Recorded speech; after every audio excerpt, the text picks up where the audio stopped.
Hey guys, Drifter here. Right now, the Apex Legends community is kind of imploding, thanks to the anti-consumer loot boxes and some aggressive comments from developers on Reddit. Kind of makes me sad because personally I love Apex Legends, it's my favorite game, and I really hate to see it dying and losing popularity.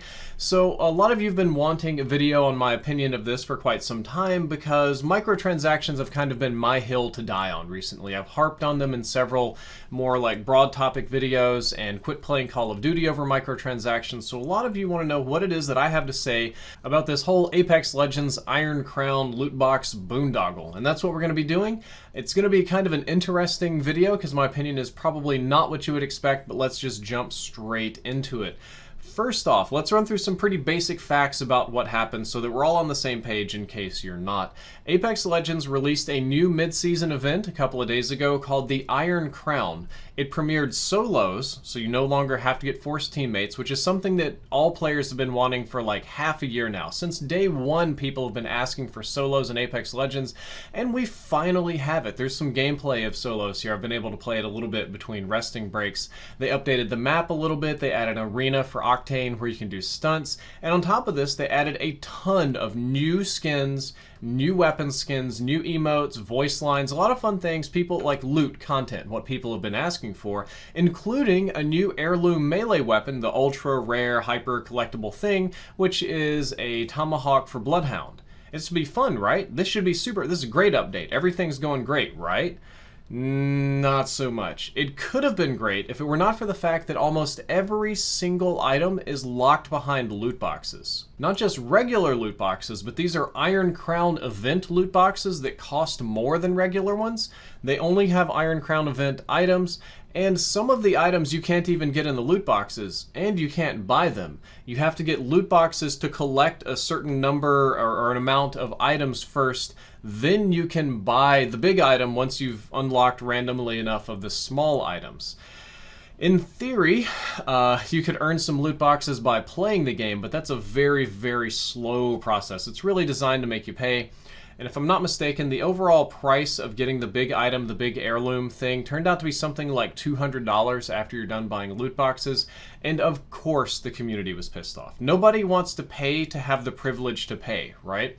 So Respawn steps in and decides to fix everything by changing it to direct buys, which is what you're looking at right now. And every couple of days, you get an opportunity to directly buy a thing. The problem is that when they changed it to this way, somehow everything now costs more money than just buying the loot boxes. If you want to have everything, right? Like an individual item would probably be cheaper because that's how random works. But like if you want to collect it all and then buy the big heirloom item, it actually costs more money to do direct buys than it did in the old loot box scheme. So it was literally a price increase, but it decreases the randomness. And this pissed off the community even more. It also brought back some of the old debates and complaints, which I had like near in the first week of the game. I think it was like during the February update where we finally got our first new skin, is that you can only purchase Apex coins in an amount that leaves you with like irregular bits left over. And I know a lot of games have pricing strategies like this, but there's like, if you spend $20 or $40 or $50 or whatever, there's no way to actually spend your whole $20. You can only spend part of it, and then you have enough money left over to not be able to buy anything, which is quite bad. And that brought up that old debate, which is not good, but this whole thing's about to get a lot worse. One of the developers got on Reddit and started arguing with fans about the event. I'm going to put some of these on the screen so that you can read the full thing in context, but I wanted to give you a few quotes for how spicy this got. They were really pissed off. The community was salty. The devs were salty. They were hashing out insults. It was very childish and inappropriate, and we got some zingers such as, "Most of y'all are freeloaders." It was followed by a little compliment, but that doesn't really help. "I think technically I was calling gamers dicks." "I've been in the gaming industry long enough to remember when players weren't complete asshats." "You should work on your reading comprehension." "Hello everyone, found the dick I was talking about." Yeah, that's really rough, and you can just imagine how well this went over on Reddit, which is to say, of course, it didn't. It blew up to the front page of Reddit, multiple articles on the front page about this. People were mad everywhere. It went front page on just about every gaming website on the planet, on Twitter, Facebook. I'm sure that I am like the last of about 500 YouTubers to make a video on this. I've not been able to sit and play a whole lot, so I'm a little behind on this one. And the Apex Legends community got super toxic. There was nothing but toxic posts about it on Reddit, very salty, and I think rightfully so, justified anger in this case. And I think the community started to implode. Apex Legends dropped a few slots down on the Twitch watch pages. I think it's like 17th now or something, which is sad because that's roughly indicative of the player base. The EA, the Origin, doesn't really give us any idea of what the player count is or is not like. It's not on Steam charts. So the best metric we have is how many people are watching it on Twitch, because that's some portion of people that are interested in playing it.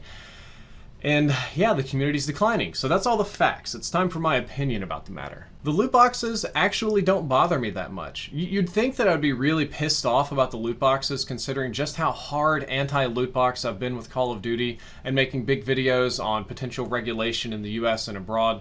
The thing is, though, that Apex Legends is a completely free-to-play game. Like 100% completely free. I've paid nothing for it. I bought some loot boxes when it came out, but I paid nothing to get in and go play, and I haven't spent in a while either. Every single thing that you buy in this game is cosmetic. You're buying skins, you're buying emotes and whatever. You're not buying new weapons, you're not buying access to hidden content, you're not buying game boost. It really truly is all cosmetic stuff and doesn't affect your gameplay at all. Comparatively, I'm mad at Call of Duty because it's a 60 plus 60 pass, so it's like a $120 game that then has loot boxes built on top of that along with other stuff. And that's ridiculous, to pay for a game and then pay more, which is kind of where they went wrong, because now you have to pay in order to pay to get stuff. And Apex is totally free, right? When it comes to free-to-play games and cosmetics, personally, I do not care. If the axe is $200, that's fine. If the axe is $2,000, if the axe is $20,000, I literally don't care, because it's a cosmetic axe. Now, I would like to have it. I'd like to be able to afford it and, you know, play with it and stuff. But in a free game, I think developers should have the leeway to charge whatever in the world it is they want for cosmetic content. And if they want to make the prices stupid, and if they want to argue about the stupid prices, that's really more their problem. Because I play Apex Legends for its gameplay and not what I get out of loot boxes. However, I do admit that the decision was very anti-consumer and in poor form. This was by far the dumbest way possible to lock and sell content. I'm sure that somebody somewhere on the team or at EA probably got a big marketing study in from all of their internal data and external resources, and they did some marginal profit analysis and try to find that right, you know, equilibrium curve, and the data said that selling items this way was more profitable than any other way. That if we lock them, that more people will buy them, and that people will be mad, but it'll pan out. And you know, we at home don't have those metrics. We don't really know what they saw or did, but I've studied similar things in the past, and the results would actually surprise you. You would be pretty surprised to see what the results of these type of marketing surveys are and what kind of studies can say. But unfortunately, a study is not reality. You know, the studies are great. Some can be very accurate, but they don't always mirror reality, and in this case, they didn't. EA and Respawn would have been smarter distributing the skins as direct buys initially, or maybe literally even just putting the skins into the regular loot box pool with terrible odds would have been mentally better for the players, because at least it's the same system. It's not changing, and you know, it's not obvious that you're trying to trick me into spending more money. But the bigger problem here between this whole thing is the devs going crazy on Reddit. I've seen a lot of people say the customer is always right recently, which is a very poorly understood term. The phrase is often misused, usually by unreasonably entitled customers, meaning any demand that I have as a customer must be respected, or I want you to make impossible and unprofitable things happen for me. Give me those square circles for free, you know. It was originally a business term, meaning you just supply what people want. And it was to prevent sort of old school bosses and marketers and managers from getting into their head that what we have now is what people want, or what they think is the best idea is what people want. And this is something that I've run into firsthand doing YouTube, marketing different things, that the way I think it should be is just not the way that other people think that it should be. And you just supply them the things that they want. And it's your challenge as a business owner to come up with the right price, the right marketing, the right profit, and blah, blah, blah. The best example I can think of would be spaghetti sauce in the 70s and 80s. They were trying to find out why sales were low, and the companies focused really hard on making this authentic, traditional Italian sauce. We have to make this sauce as close to Italy as possible. And the closer we get it, the more people will like it because it's original. They did some surveys. I'm shortening this story a lot. They did a lot of studies, and what they determined is that people actually don't care what the original flavor was. Some people liked it meatier. Some people liked it more tomato. Some people liked it sweet. And the reality is the way they thought it should be was just wrong. And even finding like an optimal sauce was just wrong. You need to provide like 4 sauces to hit like some multiple groups. And that's kind of what happened here with gaming. The way they thought the loot boxes should have been and how people would have reacted to it was just wrong, and that's not what they wanted. However, instead of changing it properly, they went back in poor form and made a lot of mistakes. And in this case, I think everybody is wrong.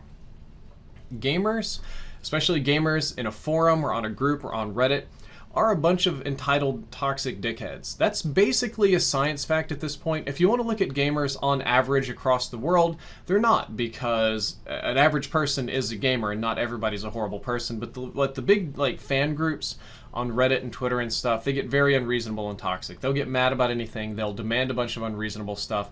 And the challenge for devs is to just take it, to just take all the toxicity, to deal with it, and try to figure out what gamers really want, like Fortnite did, and make a bunch of money.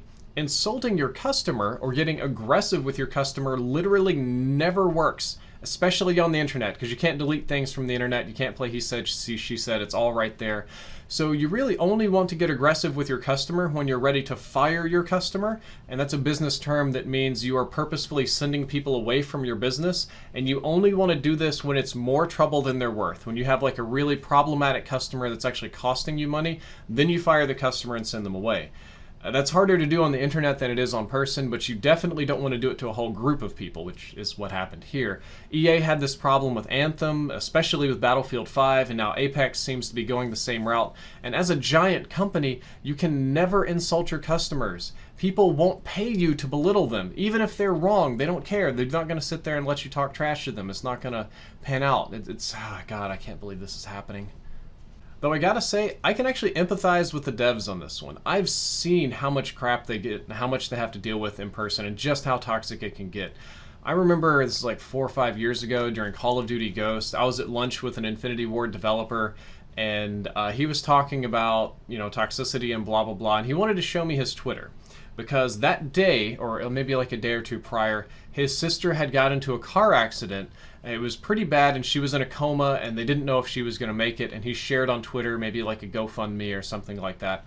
There were lots of people replying, nothing to do with this guy's sister who was dying, but just slamming him over issues with Call of Duty Ghost. And one person in particular stood out, because I remember him saying, "I hope your sister dies. She deserves to die because you made a bad game." There was actually some more curse words in there I pulled out because I don't want to get demonetized.